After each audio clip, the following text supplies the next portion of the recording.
여러분 반갑습니다. 우리 좌우 양옆에 계신 분들과 함께 우리 치노밸리 아름다운 교회 인사로 먼저 하도록 하겠습니다. 아름다운 교회라면 당신은 사형감입니다.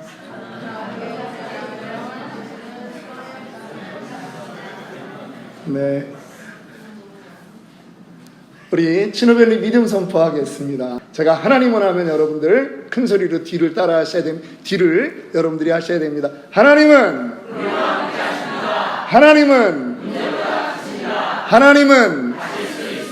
믿습니까? 아멘. 예, 여러분 5주를 예상을 했는데 부득이하게 6주 제가 한국에서 지내고 그렇게 들어왔습니다. 이번에 나갔다가 첫 주부터 초대받았던 교회들을 이렇게 다니면서 말씀을 전할 기회가 있었습니다.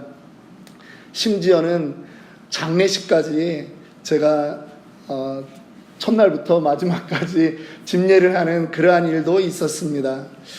참 여러 교회들을 다녀보면서 특별히 목사에게 그런 기회가 그렇게 흔치 않거든요. 그런데 열심히 섬기는 그러한 교회들을 보면서 많이 도전을 받았고, 또 이렇게 사역 현장에서 인내하며 섬기는 그런 목사님들을 보면서 도전을 받고 왔습니다. 그러나 꼭 하고 싶은 말이 있었습니다. 여러분들에게 하고 싶은 말입니다. 많이 보고 싶었습니다. 제가 이렇게 얘기하면 좀 리액션 좀 해주셔야 되는데, 여러분들도 목사님 보고 싶었습니다 이러면 얼마나 좋을까요? 시작. 네, 꼭 옆구리 찔러 절 받는 것처럼. 예. 근데 정말 보고 싶었어요. 이번에 이렇게 한국에, 예전에는 뭐 몇 번 한국을 가도 한 주 이렇게 빠지면서 지내다 보니까 뭐 기껏해야 열흘 이렇게 있다 보니 한국을 이렇게 제대로 뭐 다닐 기회도 없고요. 몇 명 그저 만나는 정도로 그렇게 하고 옵니다. 그러다 보니까 한국을 잘 모르는데 이번에 갔다가 이렇게 한 달 넘게 있으면서 느낀 것이 있어요. 한국에서의 삶이 많이 간편해졌더라고요. 특별히 식당을 대접받다 보니까 식당을 자주 갔는데요. 그 주문을 사람이 안 받아요. 전부 다 키오스크라고 하는 것이 있습니다. 저는 처음에 이 단어도 좀, 물론 뭐 LA도 있는 곳들이 있습니다. 그런데 단어도 좀 이렇게 익숙치 않더라고요. 근데 대부분 다 이것으로 이렇게 오더를 합니다. 사람이 필요 없다라고 하는 거예요. 커피 자판기 중에도 무인 자판기가 있습니다. 공항에 갔더니 무인 김밥집이 있더라고요. 로봇이 이제 사람의 일을 대체하고 있습니다. 사람 인력이 더 이상 필요 없다라고 하는 거예요. 대체되는 것은 이것만이 아니더라고요. 저희가 자랄 때만 해도 남자들이 군대 가면 정말 다 군대를 가야 되는 줄 알았어요. 그리고 방위산업체로 근무하는 사람들은 특별히 국가와 연결된 그런 업체에서만 하는데요. 요즘은 선택의 폭이 넓더라고요. 그래서 기업체에 가서 일하고 싶으면 또 그렇게 대체 복무라고 하는 거를 신청을 할 수 있더라고요. 대체되는 것이 많습니다. 어떤 가정이 이 공원에 유모차를 끌고 나왔길래 지나가면서 어떤 아기가 있나 이렇게 이제 딱 보는데 깜짝 놀랐습니다. 다음 장면 보니까 아기가 있는 게 아니라 개가 있는 거예요. 여러분, 이제 유모차도 개모차로 바뀌었어요. 모든 것이 대체되고 있습니다. 여러분, 그러나 우리는 대체돼선 안 되는 것이 있다라고 하는 것을 우리는 아는 사람들입니다. 대체할 수 없는 대체 불가의 요소가 있다라고 하는 것을 우리는 인정하는 사람들입니다. 그런데 오늘 성경 말씀 가운데서도 대체될 수 없는데 사람들이 대체시키는 그러한 것이 존재하는 것을 오늘 우리는 말씀 가운데 보게 됩니다. 오늘 예수님과 제자들이 빌립보 가이사라라고 하는 곳에 이제 들어갔습니다. 이 시대는 어떤 시대입니까? 이스라엘이 로마의 식민지가 되었던 시대입니다. 그래서 몇몇 도시들은 로마의 직할 도시로 그렇게 살아가고 있습니다. 그런데 그 중에 한 곳이 바로 이렇게 빌립보 가이사라라고 하는 곳입니다. 필립이라고 하는 왕의 이름과 시저라고 하는 왕의 이름을 합쳐서 도시의 이름을 만들었으니까 이 도시는 로마의 직할 도시일 뿐만 아니라 로마인들의 사랑을 받는 그러한 도시입니다. 퇴역한 로마 군인들이 이곳에 많이 와서 살고 있습니다. 이 사람들은 그 도시에 대한 자부심이 있다라고 하는 것이에요. 그래서 우리는 이스라엘에 살고 있다라고 말하지 않아요. 우리는 어디에 살고 있다? 빌립보 가이사라에 살고 있다. 그렇게 말하는 것입니다. 이곳은 황제의 이름이 들어가지 않았습니까? 로마의 황제는 그 당시에 신이었습니다. 우리는 신의 이름을 딴 그 도시에 살고 있다라고 하는 거죠. 사람들이 자기의 동네를 자랑하는 것입니다. 우리는 축복받은 동네에 살고 있다라고 하는 것입니다. 그런데 요즘 한국에서도 그렇습니다. 서울 분들 한번 손들어 보세요. 네, 서울 출신들이시죠? 이분들은요, 서울을 제외한 모든 동네는 뭐다? 시골이다. 그래요. 예. 여러분, 부산도 시골입니까? 빌딩들이 그렇게 들어섰는데 다 그냥 서울을 제외하면 다 시골이래요. 근데 서울 사람들 안에서도 강남 사람들은 자기네들 서울이라고 하네요. 우리는 어디 산다? 예. 강남 사는 사람 손 들어보세요. 예, 없어서 다행이에요. 제가 사는 동네가 있습니다. 성남에 삽니다. 그런데 성남 사는 사람들 중에도 이런 사람들이 있어요. 우린 성남이라고 안 해요. 분당에 삽니다. 그래요. 아, 분당은 성남의 세계 구 중에 하나거든요. 그런데 성남이라는 말을 안 해요. 우리는 분당에 살아요. 요즘 판교가 새로 생기면서 테크노밸리 지역으로 됩니다. 그러면서 요즘은 판교에 삽니다. 수지라고 하는 동네가 있어요. 성남하고 붙어 있어요. 그런데 예전에는 그게 신도시였기 때문에 수지에 삽니다 이랬는데 요즘은 말이 바뀌었더라고요. 성복동에 삽니다 이런데요. 자기의 동네가 자랑이 되었습니다. 복받은 동네에 살고 있다라고 하는 거죠. 특히 분당, 천당 밑에 분당이다 이렇게 얘기하고 있지 않습니까? 근데 사람들은 이렇게 대체시키는 걸 좋아하는 거예요. 자기의 자녀들이 명문대를 가면 자랑하고 싶은 거예요. 좋은 직장을 구했으면 자랑하고 싶은 거예요. 내가 살고 있는 집이 넓은 평수에 살고 있으면 자랑하고 싶은 거예요. 자기가 가지고 있는 그 조건이 복이라고 생각하고 그거를 참 복과 대체시켜서 생각하고 있는 사람들이 있다라고 하는 것입니다. 그래서 예수님이 묻는 거예요. 사람들이 인자를 누구라고 하느냐? 사람들이 나를 누구라고 하느냐라고 하는 것입니다. 제자들이 말합니다. 어떤 사람은 침례 요한이 돌아왔다. 예레미야가 돌아왔다. 엘리야가 돌아왔다. 그렇게 말한답니다. 여러분, 변치 않는 구원자이신 그 예수의 이름을 지금 대체하고 있는 것이 있습니다. 그저 역사 속에서 잠시 있다 사라졌던 그 위인들의 이름으로 예수님의 이름을 대체하고 있는 것입니다. 예수님이 다시 묻습니다. 너희는 나를 누구라고 하느냐? 여러분들은 예수님을 누구라고 생각하십니까? 우리는 다 같이 16절을 외우고 있습니다. 그렇죠? 우리 한번 16절 말씀 한번 외워보겠습니다. 시작. 주는 그리스도시요 살아계신 하나님의 아들이십니다. 주님은 그 어떤 것과도 대체될 수 없는, 대체 불가한 우리의 구원자시며 하나님의 아들이라고 하는 것이죠. 유태인들이 하나님의 아들 이런 표현을 쓸 때 이 아들은 아버지와 동일하다라고 하는 의미입니다. 주님이 하나님이십니다라고 하는 말이에요. 저는 저와 여러분들의 입에서 늘 이 고백이 넘쳐나기를 주님의 이름으로 축원합니다. 17절 말씀을 보면 주님이 분명히 말씀하십니다. 이 고백을 하는 그것이 복이다라고 하는 거예요.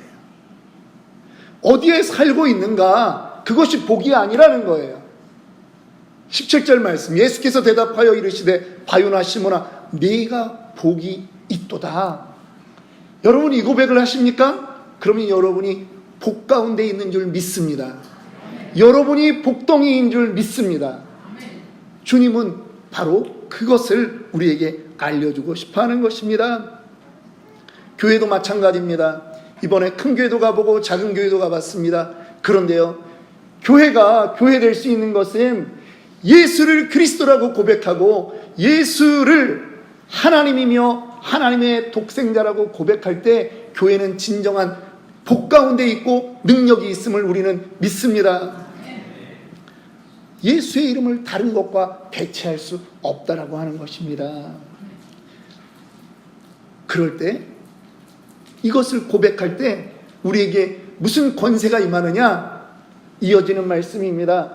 하늘의 열쇠를 우리가 소유하게 된다라고 하는 것입니다. 저는 여러분들이 이 고백을 할 때마다 정말 여러분들이 하늘의 권세를 소유한 줄 믿습니다. 우리 교회가 올해 일어나라 빛을 발하라 라고 하는 표어로 가고 있습니다. 특별히 올해는 우리의 사역 방향이 나로부터 밖으로 돌파의 역사를 좀 경험하자 그러한 해로 정하고 있습니다. 그래서 이제 돌아오는 주일에는 라스베가스 제1침례교회를 섬기기 위해서 갑니다. 그저 가서 헌금 몇 푼 하고 오는 것이 아닙니다. 그저 그분들 도시락 한번 비싼 도시락 대접하고 오는 것이 아니라는 거예요. 돈을 준다라고 하면 세상에 기업이 아마 더 잘할 것입니다. 그런데 우리는 예수의 이름을 가지고 가는 것입니다. 그들과 형제입니다. 예수 이름으로 하나가 되었거든요. 그래서 우리가 예수의 사랑을 함께 나누고 오는 것입니다. 함께 작은 교회지만, 우리도 작은 교회지만 같이 연합으로 힘을 더하고 오는 그러한 의미가 있는 것입니다. 우리가 함께 피스메이커가 되는 그러한 일이라고 하는 거예요. 천국의 열쇠를 사용한다라고 하는 것입니다. 모두 다 동참해 주시기를 원합니다. 아직도 호텔을 정하지 않았다면 여러분 값이 조금 올랐을지라도 호텔을 정하시고 한번 이동해 주시면 고맙겠습니다. 그런데 예수님을 구원자입니다, 구세주입니다 이렇게 고백했는데 이 고백이 예수님의 마음에 너무나 흡족했습니다. 그런데 그들에게 구원자라고 하는 의미는 어떤 의미가 있는지 아십니까? 구원자는 불멸의 존재예요. 사라질 수 없는 거고요, 죽을 수 없는 거예요. 구원자는, 그리스도는 모든 걸 하시는 분이에요. 해방시키는 분이에요.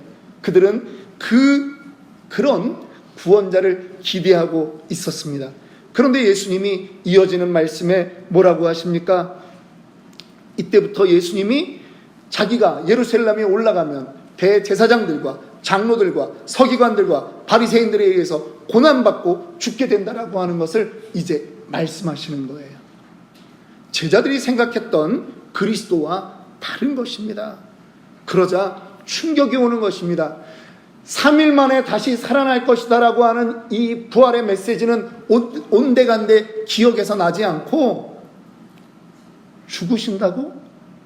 이 말만 들리는 거예요. 그러니까 베드로가 어떻게 합니까? 항변을 하는 것입니다. 항변한다라고 하는 이 말은 따진다라고 하는 거예요. 꾸짖는다라고 하는 거예요. 그럴 수 없습니다. 여러분, 선생님이 제자를 꾸짖는 건 봤지만 제자가 선생님한테 그럴 수 없습니다라고 꾸짖는 그러한 경우를 보셨습니까? 그렇지 않다라고 하는 거예요. 우리가 기대한 예수 그리스도는 그러시면 안 된다라고 하는 거예요. 고백이 옳다고 모든 것이 옳은 것이 아닙니다.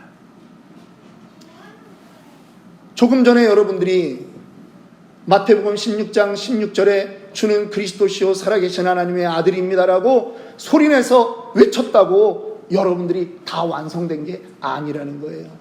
고백한 대로 삶에서 살아내지 않으면 그 고백은 우리의 삶과 맞지 않다라고 하는 것입니다. 그래서 오늘 우리의 싸움은 예배당에서 스트럭을 하는 것이 아니라 이 복음을 듣고 예배당 문을 나갈 때부터 이제 우리의 삶은 시작되는 것이겠죠. 여러분, 우리는 예수님을 의지해야 됩니다. 우리가 이 땅에서 살아갈 때 우리는 능력이 없습니다. 힘이 없습니다. 그런데도 내가 무엇인가 할 수 있겠거니 하고 두 주먹을 불끈지면 우리는 베드로처럼 주님을 야단치는 그러한 존재로밖에 안 된다라고 하는 것입니다. 예수님이 베드로를 야단칩니다. 사탄아, 내 뒤로 물러가라. 아니, 조금 전에 그 칭찬을 받았던 베드로가 이제는 나락으로 떨어지는 것입니다. 주님이 정확하게 베드로의 문제를 말씀하시죠. 네가 하나님의 일을 생각하지 않고 사람의 일을 생각한다. 도대체 무엇이 사람의 일입니까? 여러분, 무엇이 사람의 일입니까? 우리는 그 힌트를 마태복음 20장 21절에서 우리는 볼 수가 있습니다. 어느 날 세베대의 아들 야고보와 요한의 엄마가 왔습니다. 그리고 예수님께 부탁을 하는 것입니다. 예수님이 묻습니다. 예수께서 이르시되 무엇을 원하느냐? 이르되 나의 두 아들을 주의 나라에서 하나는 주의 우편에 하나는 주의 좌편에 앉게 명하소서. 무슨 말입니까? 예수님 잘 됐을 때 내 새끼들 좋은 자리에 앉혀달라고 하는 거 아닙니까? 요즘 한국에서 선관위가 선거관리위원회 공무원들이 아주 그냥 질타를 받고 있습니다. 공무원인데 그냥 가족기업처럼 그렇게 되었다라고 하는 거예요. 부모 찬스를 이용했다라고 하는 거예요. 그런데 오늘 이 엄마의 그 예수님께 하는 부탁을 듣고 제자들이 화가 나는 거예요. 왜 화가 날까요? 자기들은 깨끗해서? 아니에요. 나도 그런 부탁하고 싶은데 여태까지 안 하고 참았는데 지금 엄마 찬스를 쓰고 있기 때문에 지금 화가 나는 거예요. 모두 다 예수님이라고 하는 이름은 이야기하지만 그 이면에 어떤 이름이 대체되어 있느냐? 세상의 지위, 세상의 성공, 세상의 영화라고 하는 이름이 예수의 이름에 대체되는 이름이 되고 있다라고 하는 것입니다. 베드로가 생각하고 제자들이 생각했던 것은 예수님을 통해서 이 땅의 영광을 누리려고 했다라고 하는 것이죠. 우리는 베드로와 다를까요? 우리는 제자들과 다를까요? 여러분들은 예수를 믿으면서 예수님 때문에 바라는 것이 없습니까? 예수를 믿으면 무엇인가 잘 돼야 된다. 예수를 믿으면 만사형통해야 된다. 예수를 믿으면 건강해야 된다. 예수를 믿으면 질병이 떠나가야 된다. 여러분들 그런 생각하지 않습니까? 예수님은 이어서 우리가 오늘 읽지 않았지만 24절에 예수님이 말씀합니다. 제자란, 나를 따르는 사람은 어떤 사람이냐? 예수님이 말씀합니다. 누구든지 나를 따라오려거든 자기를 부인하고 자기 십자가를 지고 나를 따를 것이라. 누구든지 제 목숨을 구원하고자 하면 잃을 것이요 누구든지 나를 위하여 제 목숨을 잃으면 살리라. 목숨까지 버리는 사람이 되어야 된다라고 하는 것이 예수님을 따르는 사람의 조건이라는 말이에요.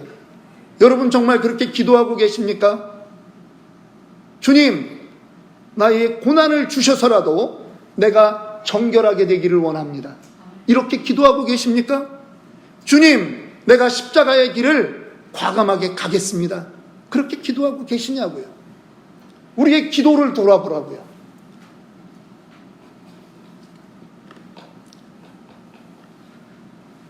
지난주 토요일 날 세상을 살면서 이렇게 놀란 적이 없었습니다. 수요일 날 오후에 저희 아내가 이제 그 건강검진 했던 곳에 자료를 받게 됐는데 그 전주에 연락이 왔어요. 이상이 없습니다라고 연락이 왔어요. 그런데 수요일날 오후에 저한테 전화가 왔습니다. 아내분 내일 다시 좀 방문해 주셨으면 좋겠습니다. 왼쪽에 석회 같은 것이 있습니다. 그런데 모양이 조금 불규칙합니다. 그래서 다시 검사했으면 좋겠습니다. 그러는 거예요. 아내한테 이 말을 할 수가 없었습니다. 놀랄까봐. 병원만 가면, 병원 앞만 지나가도 혈압이 200까지 올라가는 사람이라서 건강검진이 불가했던 사람인데 말을 할 수가 없는 거예요. 혼자 그냥 두고 있었습니다. 그리고 여보 뭐가 하나 빠졌대. 그래서 다시 가야 된대. 그래서 가장 이른 시간에 이제 9시에 예약을 해놓고 같이 갑니다. 손을 붙잡고 가면서 제가 말해 주었습니다. 병원 문 앞 5분 전.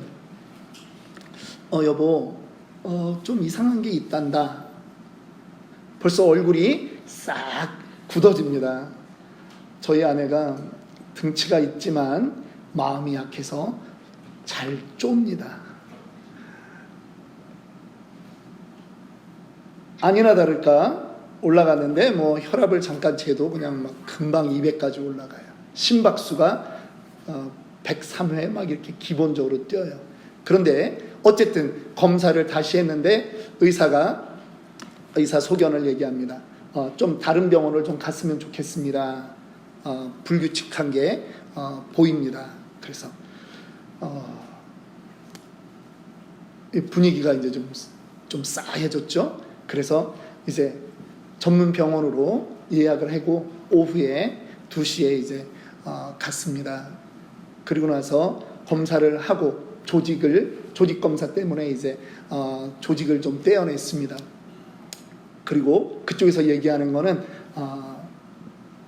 월요일 날 오후 3시에 결과가 나온다고 그랬는데, 그래서 제가 부득이하게 이제 비행기 표를 연장하면서 여러분들께 이제 기도 제목을 요청했던 것이지요. 그런데 생각보다 결과가 일찍 나왔습니다. 금요일 날 오후에 연락이 와서 내일 아침 일찍 오라는 거예요. 전화는 계속 제가 가지고 다니기 때문에 이게 뭐가 있구나. 교회를 간 게 아니라 이제 검사 결과를 받으러 토요일 날 아침에 갔습니다.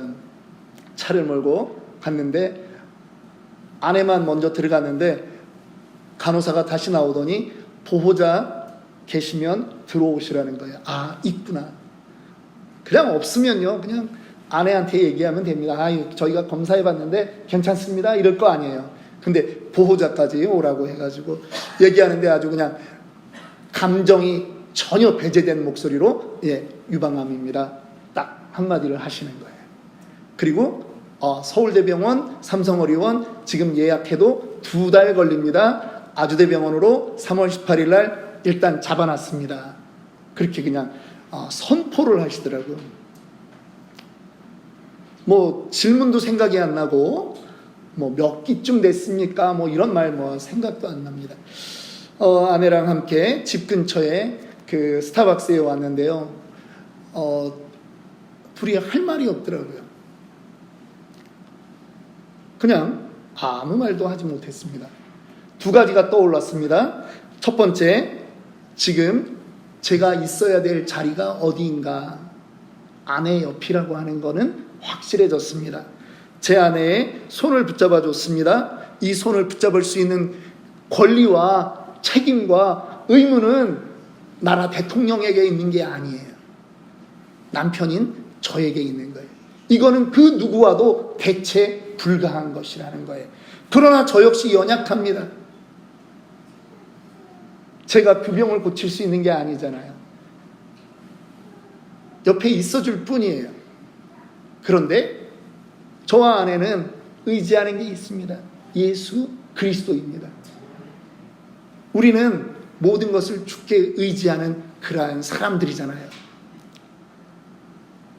여기까지 이렇게 하고 나면 제 믿음이 대단히 좋은 걸로 여러분들이 생각하실 수 있기에 한 가지 더 이야기를 해야 될 것 같아요. 그런데 갑자기 속에서 확 올라오는 게 있는데 그게 뭐냐 하면 원망이 올라오더라고요.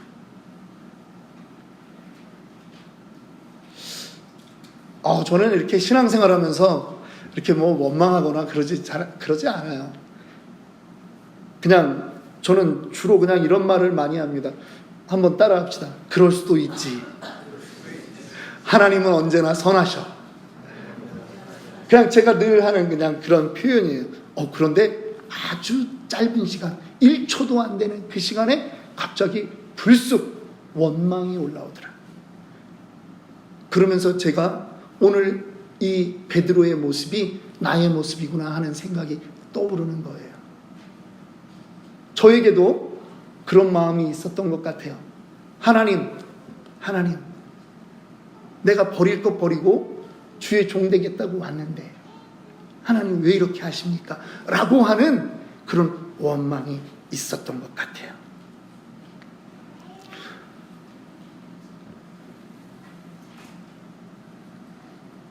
솔직한 마음입니다.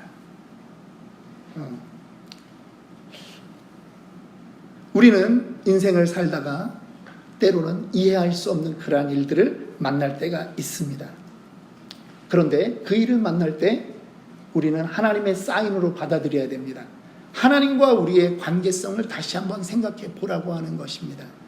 혹시 우리가 하나님을, 예수님을 믿는다고 하면서 그것을 성공이나 나의 일신의 안락이나 부귀영화라고 하는 것의 대체물로 그렇게 생각하고 있는 것은 아닌가?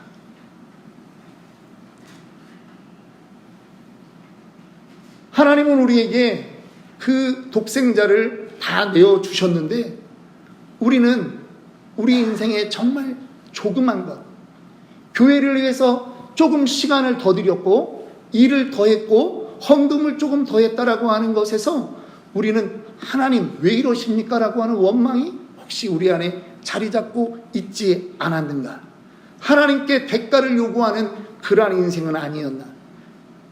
주님이 내가 이제 곧 죽게 된다라고 하는 그 말에 배를 버려두고 가족을 버렸기 때문에 주님 죽으실 수 없습니다라고 주님 팔을 붙잡고 항변했던 베드로의 모습이 우리에게 있는 것은 아닌가?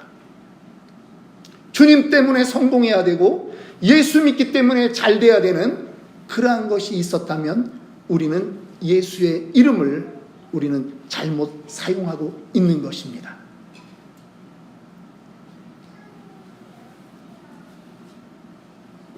저는 여러분들에게 오늘 우리가 믿고 있는 이 복음의 진리를 다시 한번 생각해 보자고 권하는 것입니다. 이 땅에서, 잠시 사는 이 땅에서의 평강 때문에 예수를 믿는 것입니까? 부자가 되어야만 예수를 잘 믿는 것입니까? 더 나아가서 내 몸에 질병이 생기면 예수를 못 믿은 것입니까? 그렇지 않습니다. 예수의 이름은 우리의 상황과 형편과 그 어떤 것과도 바꿀 수 없는 가장 존귀한 이름인 것입니다.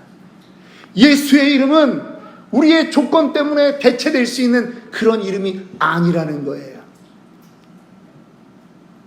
때로는 우리가 모든 것을 잃어도 예수를 믿는 우리에게는 이미 구원이 보장되어 있기 때문인 것입니다.